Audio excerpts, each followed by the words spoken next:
Welcome to Women's Wealth, the podcast with me, Joanne. My mission is to educate, inspire, and empower you all to step into your own life of wealth.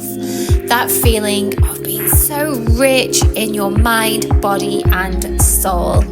I'm so happy to have you here. Let's get straight into it.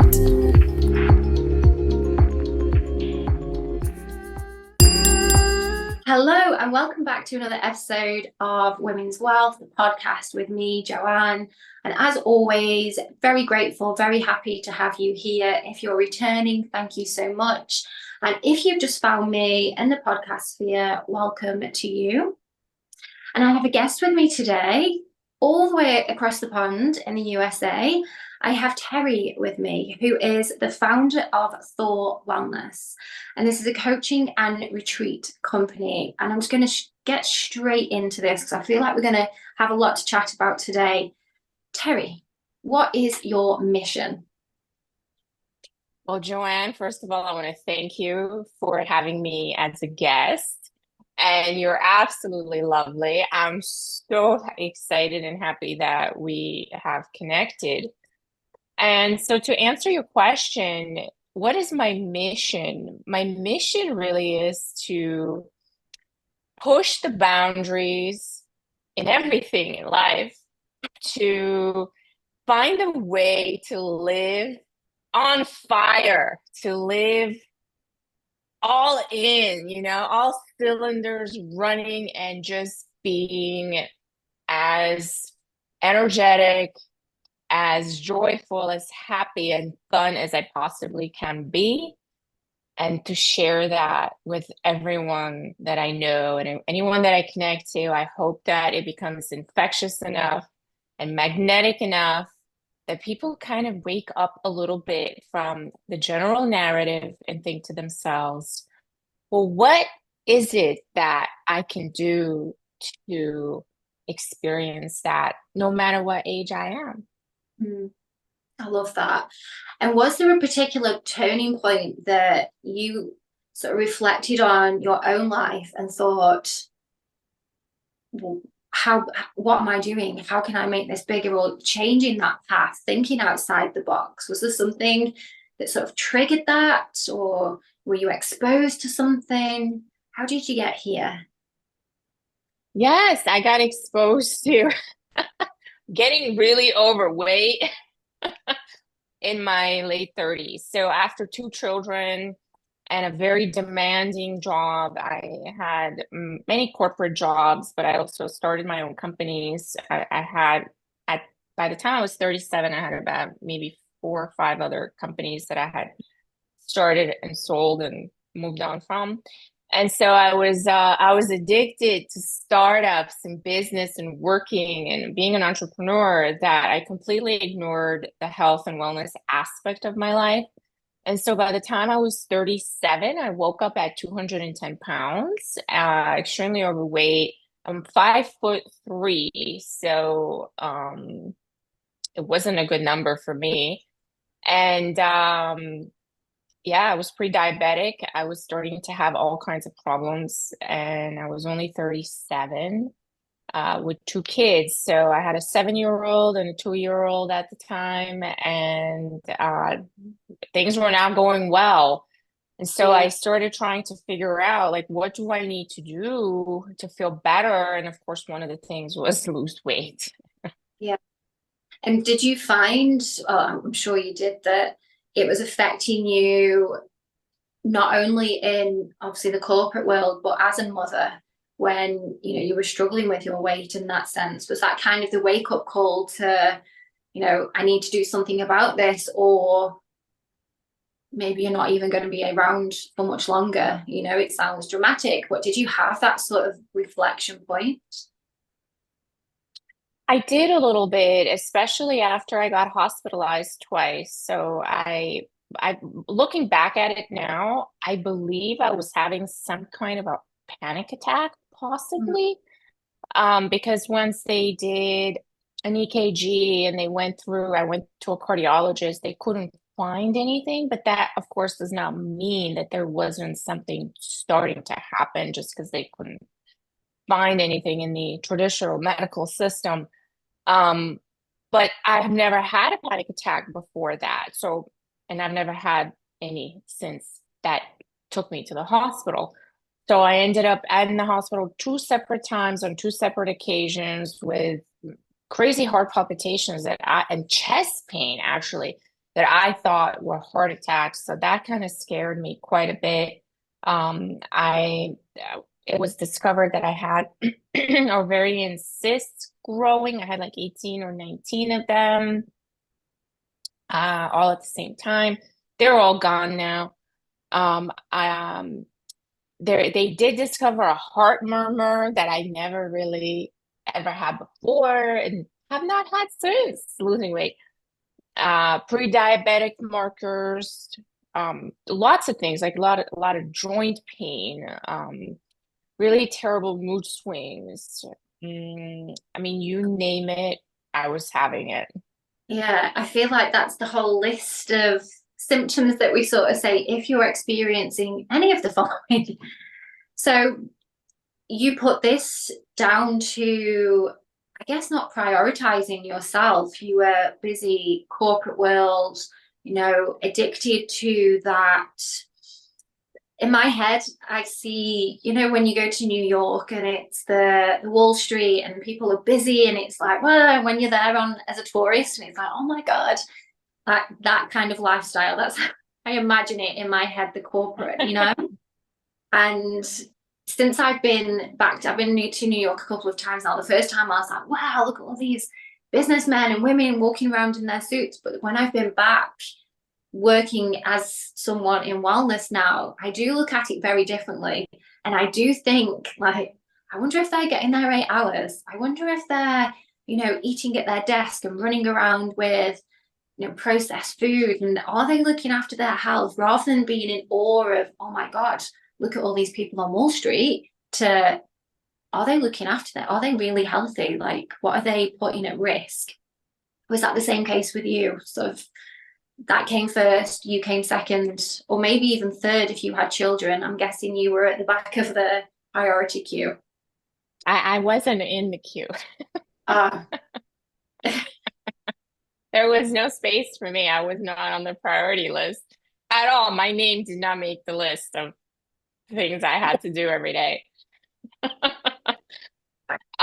But yeah, absolutely. I came to the United States as an immigrant in 1989.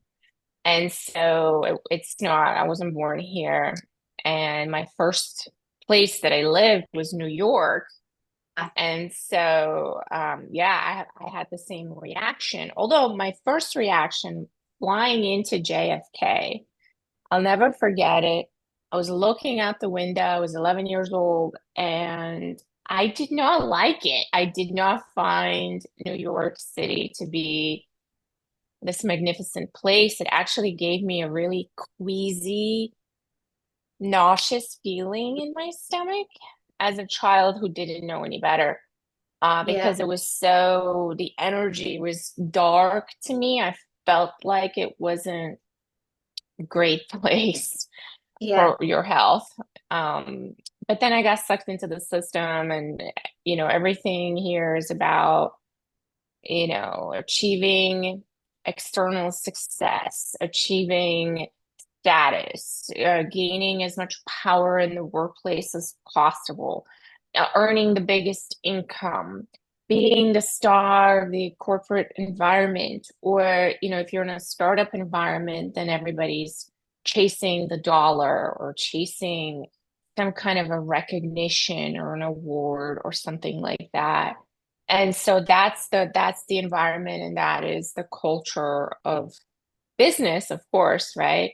yeah, But it goes in the complete negative direction as far as our health and wellness is concerned, which when you think about it, it makes a lot of sense. It explains why so many people are not healthy, they have chronic disease, they're obese, diabetic, heart attack, and dying from these things, actually dying from yeah. all of these issues that can be prevented. Yeah, because we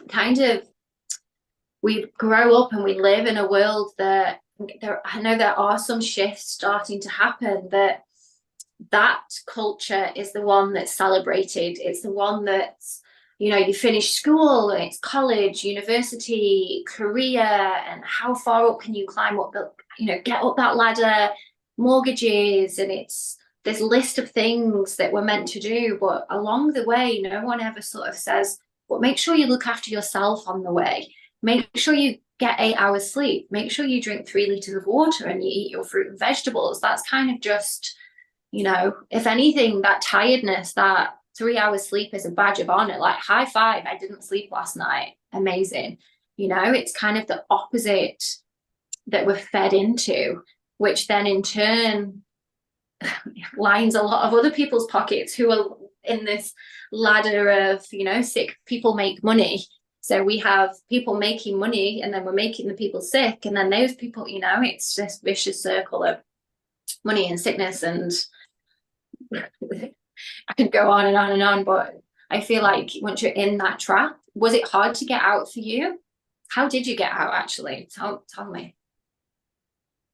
Yes. So once you get in that trap, you are so consumed and become so brainwashed by this thing called corporate culture and by the team that you work with, by the different values and priorities that are put onto you to perform a certain way, by the pressure to provide, to earn a certain standard of living, based on this crazy idea nowadays that a case of blueberries costs $15.95.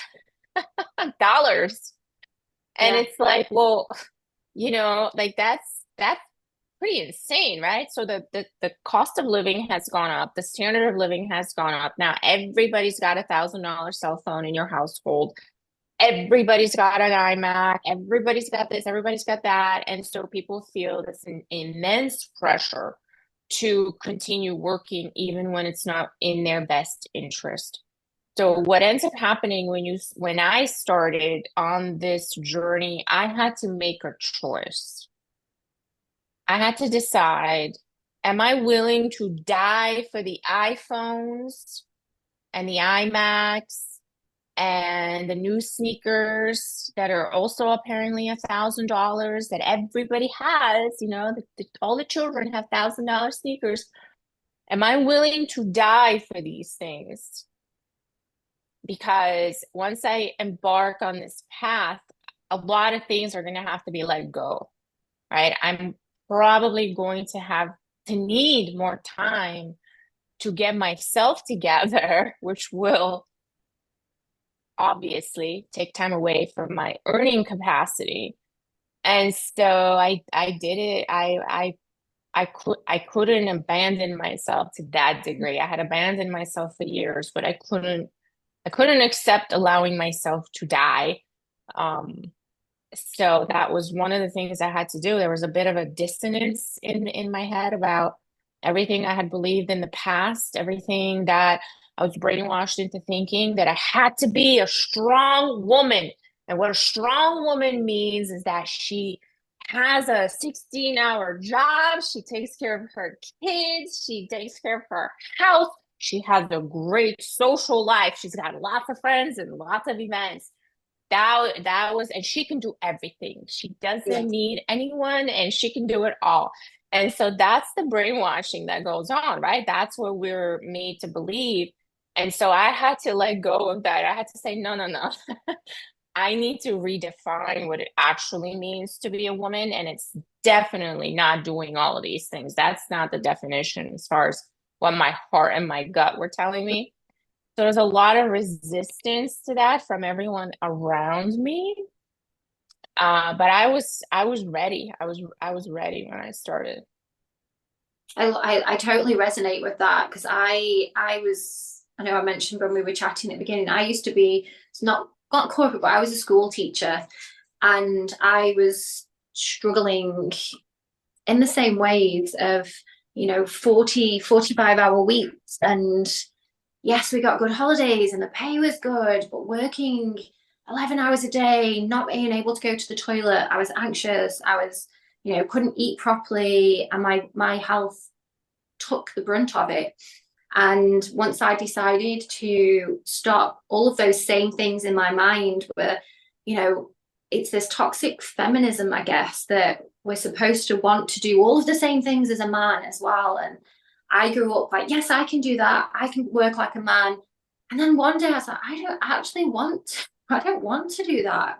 I'm not a man. I'm not a small man. I have a completely different biological system. I'm so tired because I'm trying to push myself every single day, even when, we have our menstrual cycle, when we're bleeding and we're doing an 11-hour day and we're not having the sleep and I'm not eating any iron. No wonder every time I stand up, I'm like, whoa, going to pass out, and it's having that, it's understanding, following your heart, and then saying, having the courage to say no. I'm not bowing down to that anymore because it's me or this way of living. And I'm sure you've seen the stories, the 100-year-old women and men on their deathbeds and their regrets. And all of them were working too long, not spending time with family, not looking after health. And I was like, I do not want one of those. I do not want them on my deathbed regrets. And yeah, so I totally resonate with everything that you've just said there. And it is, some people are, oh, it's selfish, and what are you going to do for money? And, oh, you're leaving a really good career. I'm like, so what? I have a life. Like, I'm not here to have a career. I'm here to have a life. We only get one chance, you know? So how did you start to, break away from, you were in the corporate busy world, startup companies. Did you just down tools, or did you sort of do it slowly, backing off gently? So I did it in a sense where the first thing I did was I backed away from the day to day, and I gave myself an hour to 2 hours a day, every day, no matter what was going on, to go to the gym, prepare my food, meal prep, figure out my schedule, take care of myself. An hour to an hour and a half a day is really all that I needed in the beginning. And so little by little, I started figuring out, how do I exit the company? How do I do less and less and less and less? How do I delegate more? How do I completely step out and let someone else take over, which is essentially what I did. And I started having more and more time on my hands, and I became so fascinated with everything that was happening to my body, to my mind, to my energy, to um, my environment, the way people were reacting to the changes that I was making. Initially, I thought people would think I was crazy. People people would be like, "What are you doing? That's really odd. You eat 5 times a day, you count macros. That's really odd." But instead, what ended up happening is that most of the women that I knew that were in my daily circle, in my neighborhood, my neighbors, my friends, did not think I was crazy. They actually wanted me to help them. They started asking me, how do I do this? Show me, teach me. I want to do it. And I was so flattered. I was so inspired. It was like a reverse inspiration, where their inspiration was inspiring me to really get into the science and the process on a professional level. And I started helping my friends, my neighbors do the same thing to live better, essentially. And their transformations have been phenomenal as well. And then I decided, you know what? This makes me so happy. This gives me so much joy. And I feel so fulfilled. I have no other choice but to go into this full time, because I have not found anything, and I'm almost 48 years old. I have not found anything yet, and I don't think I will, that gives me this much joy to work with other people and help them feel better. And I just went for it all in. I got all of my certifications. I have quite a few clients that have already been working with me for 2 to 3 years. And yeah, it's been the most amazing experience ever. Love that. And that is the difference between being in the corporate world. Of course, you're making money now, you're not doing this for free, but it's there's more wealth in seeing the smile on someone else's face when you've changed her life around and you've pulled her out from, wherever she is, than sitting at the desk and just watching numbers on the screen. And it's the job fulfillment, the job satisfaction that we all strive for. But when we're in this box and we're in the cage of, doing, and for me, it was in school, and school teaching should be fulfilling, working with the children, but the whole education system is so. The first word that came into my head then was corrupt, so I'm just going to go with it. And it sucked the joy out from me, and I'd have small pockets of joy when the kids would come to me and say, "Oh, thank you, miss," or we'd have those small moments, but that's all it was. It was small moments. 5% of the time, and 95% of the time it was literally soul destroying, and there was no joy in it. Then when I, same as you, took a step back, started to learn about myself, speaking to other women who were also craving the same thing. And I don't know if you also found, when I started to learn more, and I would go to my friends and say, "Did you know?"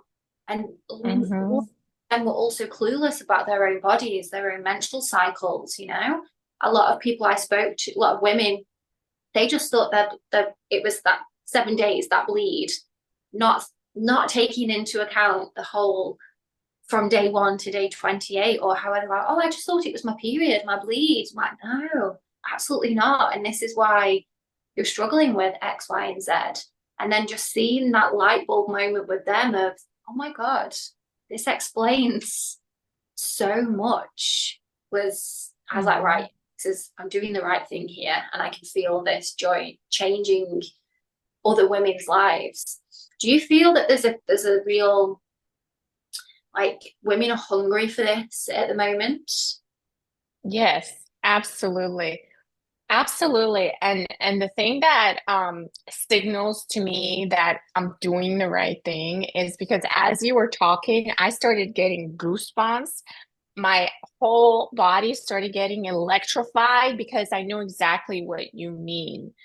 There are so many things about I call this instrument, our body, a natural intelligence machine, right? Rather than artificial intelligence, a naturally intelligent machine that is intuitive, and it has so many different systems and pathways and programming and all these things that exist within us.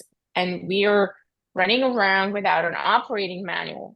And the less we know about how our natural intelligence machine operates, the better it is for all of the external organisms Yeah. to take advantage of our machine, because we don't know how to prevent breakdowns.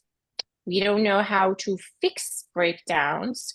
We don't know how to clean our own system, how to defrag our own body, right? If we're a machine. We don't have the operating manual. We don't know what it is. We don't know how it works. We don't know why it does the things that it does. We don't know where this programming comes in, right? Or when was it installed? We know nothing about it. And so it's really easy when you have this naturally intelligent, extremely powerful instrument be unaware. Mm. of what it Yeah. is and how it works, it's so easy to guile it and to lead it the wrong way because it has no ground to stand on. It doesn't know who it is, what it does, why it's here, what its purpose is. And it's so easy to lead people in the wrong direction, which is a lot of it is for profit, right? A lot of it is, but I'm not so sure it's all about profit because how much more profit can these corporations want? So there's got to be something else going on. I just haven't really figured it out yet. But that is what I feel. I feel that this is, to me, this is more about training. It is more than just about how to eat. It's more than just, the functional aspects of sleeping and walking and, all of that. It's really about as a collective, we need to begin to understand how we operate, why we operate, who we are, what we're designed for, what we're not designed for, and whether something is in our best interest or it's not. And I think that's what's going to shift consciousness as a collective. I think that's what's going to change everything that's going on that's not right for us, but we have to wake up somehow. So to me, this is way more than, doing dumbbell Yeah. curls. Beyond, You know what I mean? yeah. It's beyond health, like health, fitness, diet is kind of the tip, the picture of the iceberg when you see it under the water. We have all of that on the top, and then we have our biology. And then the bit under the water that we can't see is the empowerment, is the ownership, is the, connecting to yourself spiritually. And I really feel, and you just said it as well, coming together as a collective, as women, because we've been kept into this man-shaped box for so long that we're not meant to be. And I say, well, I'm not a small man, but I was living a small man's world, just seeing ourselves as women. We're separate. We're not small men. We have our own needs. We have our own biological needs. We need to do things differently, and just learning about what they are, how we do them, and how we ask for them, and feeling empowered to ask for them. In an ideal, I was, if I could wave my magic wand, imagine if women could have the first day of their bleed off work, take that day, whether you're in pain or not, just having that day to rest. Because is it the only thing, is it, the people joke about it's the only living thing that bleeds for 7 days without dying? Like, yes, I know that's a joke that people make, but that happens.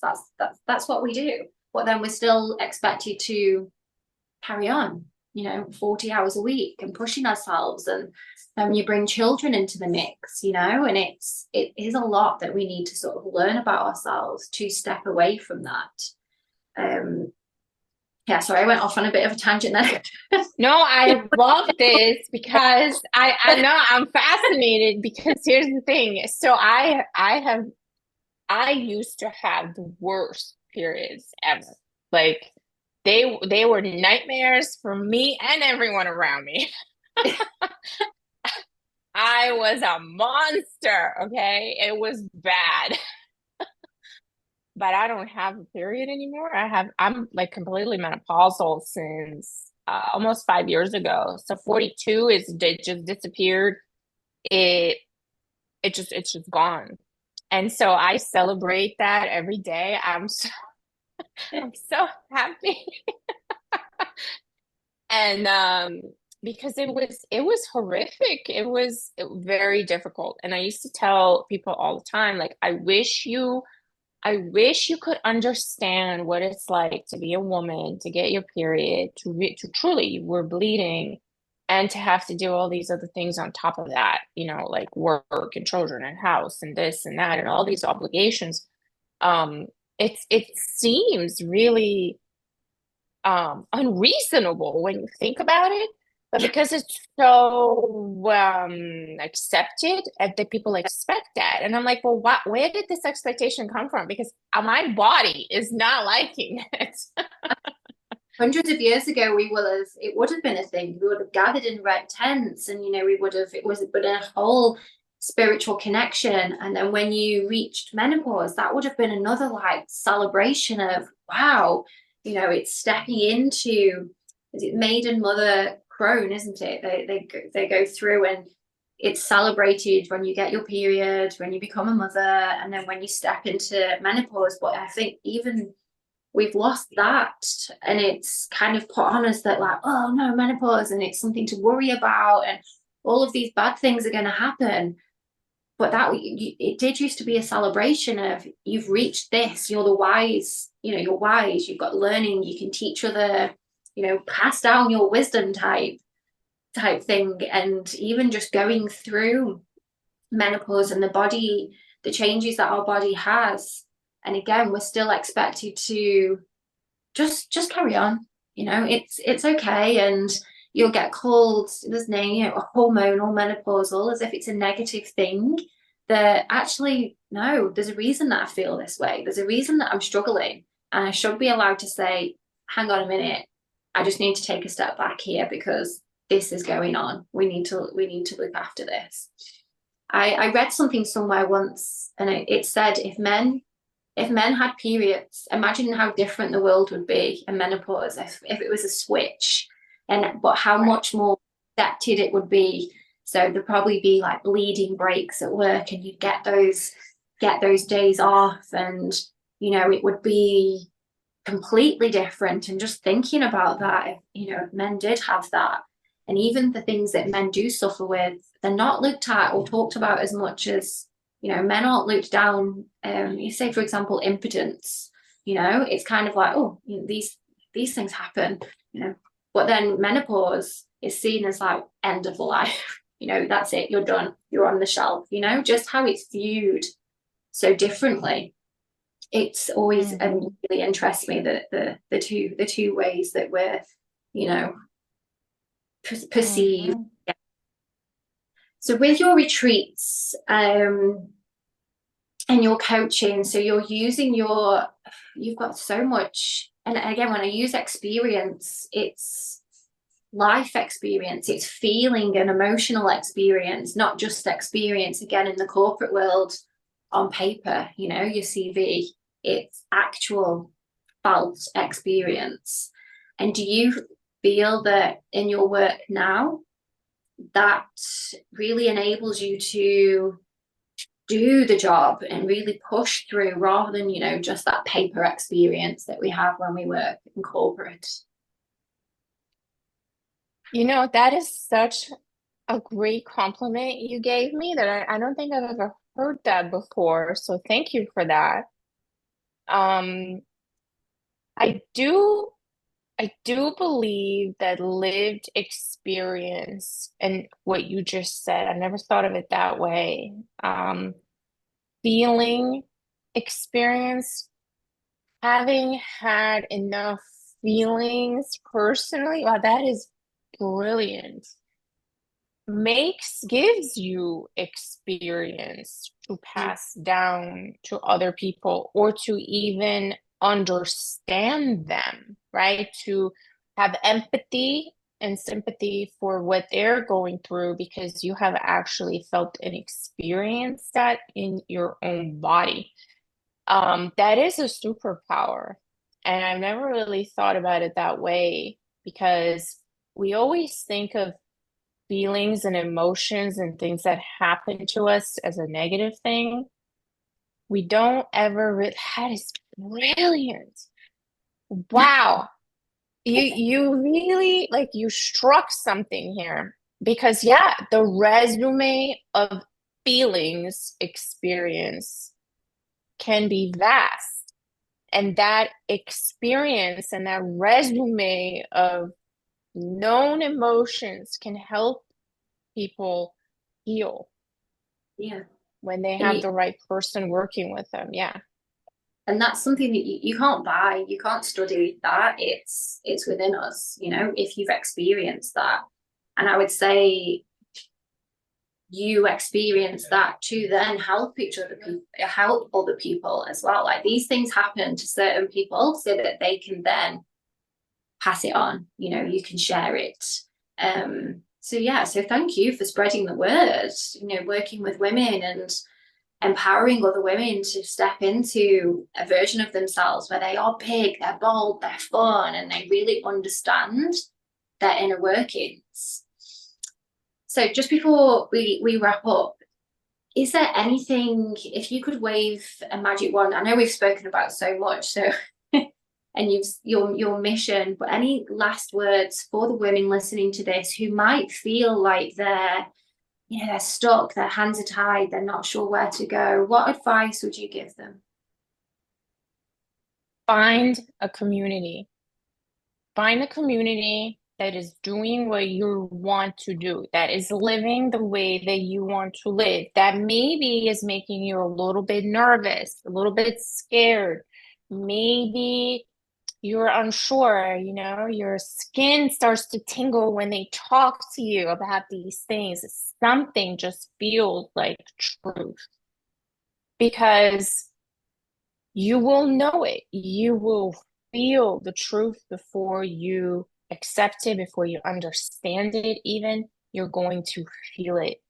So find a community, find a coach, find a guide, find someone that can give you leverage to get to where you're going, to make the process faster, and just open your mind to the fact that maybe, just maybe, we are living in a place that is not what we think. We are being told things that are not necessarily true.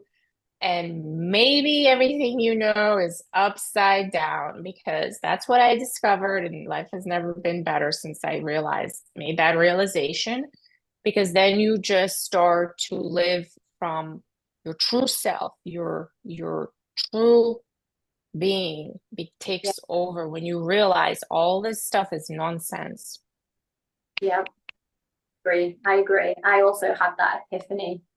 Some people would call me a conspiracy theorist, but I would say if there's a conspiracy theory there, then there has to be some truth to it, because we don't just make this. These things are just not made up. We can't just make these things up. Anyway, I think that's probably another whole podcast. So thank you so much, Mary, for joining me today. I will put all of your information, your Instagram, your website, in my show notes so people can reach out to you. And thank you so much for chatting and sharing your story. I'm sure it's just one person, one woman listening to this today that's like, oh my God, there's someone that's listened that takes a step and does something, and that's why we do what we do, isn't it? So thank you so much for sharing. Thank you, Joanne, for having me. I had the best time ever chatting with you. I love what you said. That's making me like teary. So it really struck. That is true. Thank you. So yes, if we can help just one person, that is all that is necessary. So thank you for having me. I really appreciate it. Yeah, and thank you everyone for listening, and I will be back next week.